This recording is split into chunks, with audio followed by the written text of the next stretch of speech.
ESPN came out with a list of the top 20 forward lines in the NHL, and a Habs trio made its way onto that list. We'll be talking about their ranking, plus a hilarious Arber Xhekaj story about when he used to work at Costco and how he got some of his really, really funny nicknames. Finally, we got a big injury update saying that Jonathan Drouin and Mike Hoffman will soon be back, and we'll be talking about some of the line shuffling that'll have to go down when they finally make their return, so you won't want to miss this edition of Habs Digest. Hello, bonjour, ahoy, and welcome to today's news edition of Habs Digest. I'm your host, Josh Gosse, alongside my co-host, Jesse Poirier. And before we get into the video, guys, hit that subscribe button if you haven't already. I know I remind you every single video, but like, subscribe, it really helps us out. We're on the road to 3,000 subs. We're that close, and we'd love if you guys could help us out with that goal. Jesse, big topic number one today. ESPN made a list of the top 20 forward lines in the NHL, and the Habs' first line made that list. Check this out. At number 19, Montreal Canadiens, Kirby, Dach, Suzuki, Caufield.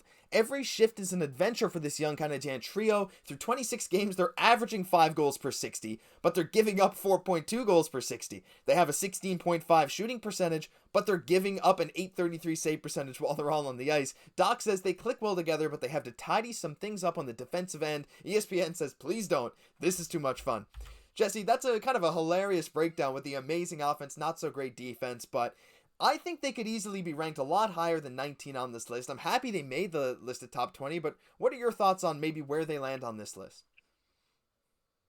I'd really like to see them in the top 10 because, we got 2 players right now that are in the top 10 pretty much for goal scoring in the NHL. So, Kirby, Dach, that extra piece of the puzzle there, I feel like we could definitely get there. And, maybe I'm just wanting a little bit too much too quick because not that long ago, we didn't even really have a first line. So it's just amazing that already they haven't even been together this long and that we are making the top 20 lines in the NHL. But I mean, when you just put it into context, I believe it was Jake Allen that said recently, Josh, that this line referring to Suzuki, Caufield, Kirby, Dach, many other young people on the Canadiens, that's the future of the NHL. And I really believe that. And I feel like we're just going to see them keep climbing up this list.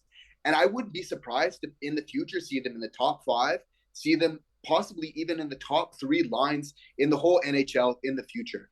Yeah, I mean, I think they're well on their way to becoming one of the most powerful, forceful lines in the NHL when it comes to offense. Yes, they have some things to clean up on defense, but to be honest, I thought this ranking in 19 was a little disrespectful based on how well they've been playing offensively so far. Now, I will say a lot of the lines ahead of them, you can definitely argue that they're better or have been performing better this season than this trio, but the amount of offense that they've brought, the amount of games that they have won for this Montreal team that people projected to be at the bottom of the standings, I think that deserves a bit of extra credit. Like, there are some lines on this list, like, for example, I know Seattle's been doing great, but the line of Jared McCann, Matty Beniers, and Jordan Eberle, yeah, they've been doing good, but better than Suzuki, Caufield, and Dach, and then you have Jordan Martinook, Jordan Staal, and Jesper Fast.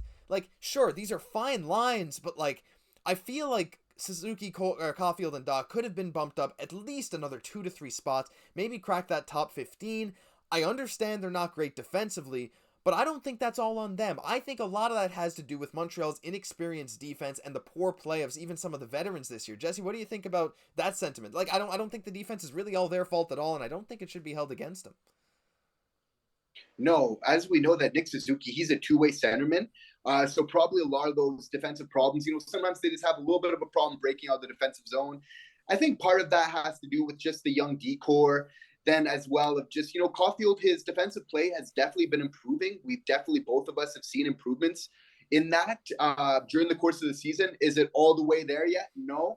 But I think it'll keep improving. But I think with somebody like Suzuki, just to kind of anchor that line, that our defensive numbers are really just going to just keep going up. Yeah, a lot of that, like I said, has to do with our inexperience back there, some of our veterans not playing great, and even some of our poor goaltending games.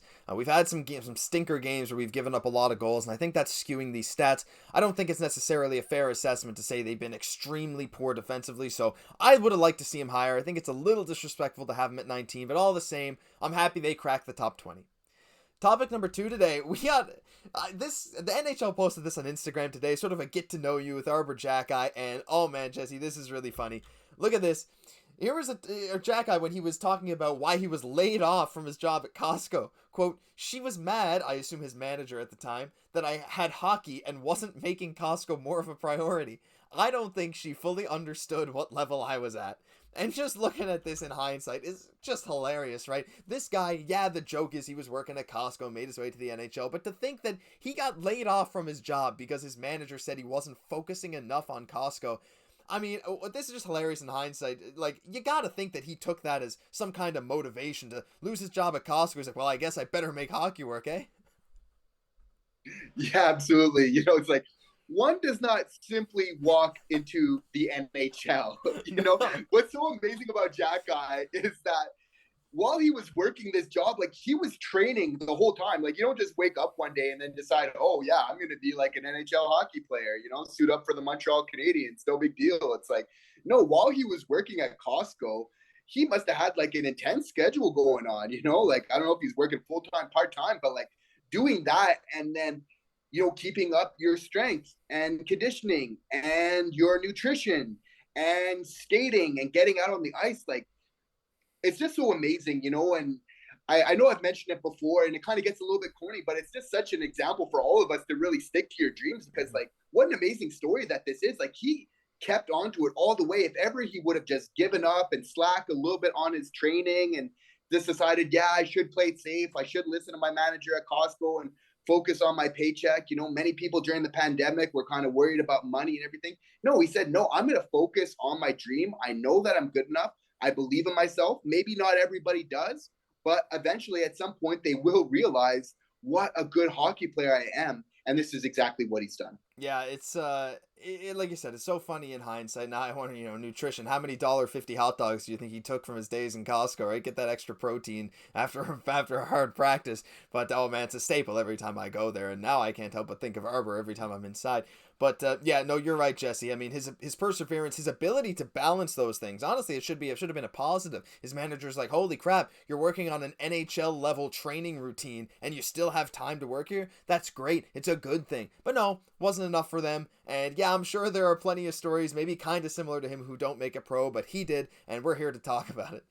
Final topic today, Jesse. We got a big injury update, and something that's gonna shift around some lines, I'm sure.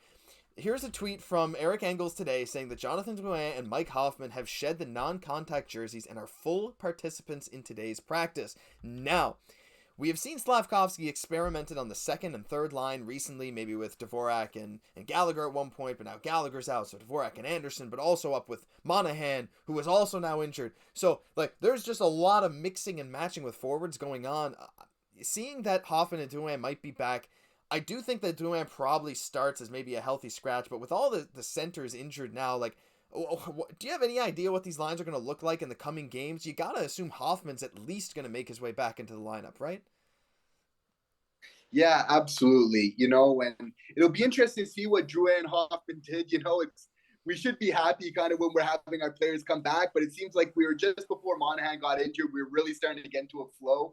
But I mean, this is normal, right? Over the course of the season, you're going to have injuries. Of course, Jonathan Drouin, he can play the center if ever we do kind of need him to do that. We'll definitely have to mix and match, but this is where it comes in handy, having those extra centermen like we talked about, so we might have to move around some things a little bit, but, I know Rem Pitlick as well can play the center, so I wouldn't be surprised to see Suzuki, Dvorak, Evans, and Pitlick as our centers, Obviously, I would like to still see Juraj Slafkovsky on the second line being centered at least by somebody like Dvorak, at least at this point in time. So it'll be interesting to see, but it's great that we have that forward depth, and I'm sure Marty St. Louis is going to figure it all out. Is there ever a world where we move Kirby Dach back to center and we move someone interesting up to the first line?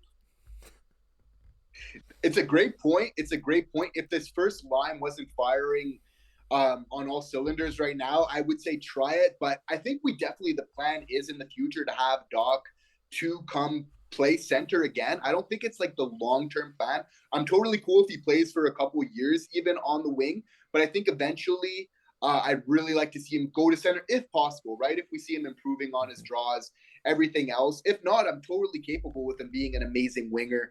But if not, I think bringing him to the center, yeah, I like that plan of maybe having Slafkovsky in the future on that top line with Suzuki and Caufield, and then having Dach to come center the second line. I think that would be great. Would I want to do that right now and play with it? No, I think they're still figuring out how to play with each other, so they just really need to keep building on that chemistry right now, that first line. Yeah, I agree. They need to stick together and move themselves up at least into that top 15 on that list, right? I think they're rolling. They're doing too well.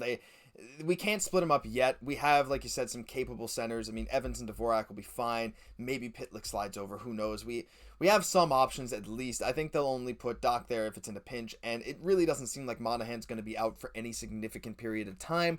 So, we ran with 11 forwards the other night, and there wasn't too many issues.